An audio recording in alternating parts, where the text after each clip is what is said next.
Speaker साहब असली मुद्दों पर सरकार को जवाब न देना पड़े, इसमें सरकार की मदद कर रहे हैं, मोदी जी की मदद कर रहे हैं।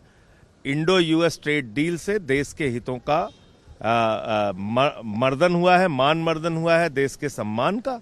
उस पर प्रधानमंत्री जवाब नहीं देना चाहते। करोड़ों किसानों के हितों को उन्होंने बेच दिया है, हमारे स्वाभिमान सम्मान को बेच दिया। आज 75वीं बार ट्रंप ने कहा टैरिफ बढ़ाने की धमकी देकर सीज फायर कराया था। बात हो गई सामने। तो मतलब अब तो शर्म को भी शर्म आने लगी, प्रधानमंत्री को शर्म नहीं आ रही है, वो आके जवाब देने के लिए तैयार नहीं। और इस काम में स्पीकर साहब उनकी मदद कर रहे हैं कि उनको सदन में ना आना पड़े, तो ये ठीक बात नहीं है। सर, मुर्शिदाबाद में बाबरी मस्जिद का निर्माण हो रहा है। वो तो भाजपा का आदमी है, हुमायूं कबीर। ये भारतीय जनता पार्टी द्वारा प्रायोजित कार्यक्रम है। इस देश के मुसलमानों को भी इस बात को समझ लेना चाहिए और हिंदुओं को भी समझ लेना चाहिए।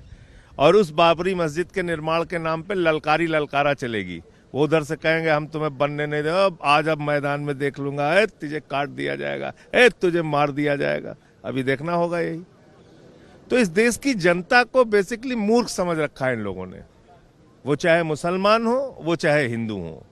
अब उसने अपना शुरू किया है, तो इस देश में कई भारतीय जनता पार्टी पैदा कर दिया है मोदी ने कि जो कुछ भी तुम करो बेटा बीजेपी को फायदा होना चाहिए। तो इस काम से सबको समझ में आ रहा है किसको फायदा है। अगर वहां पे बाबरी मस्जिद का निर्माण हुमायूं कबीर कर रहा है चुनाव के ठीक पहले, तो ये आप समझ सकते हैं कि किसका एजेंडा है ये और किसको फायदा होगा। सीधे से तौर पे भारतीय जनता पार्टी को फायदा होगा, इसलिए ये किया जा रहा है।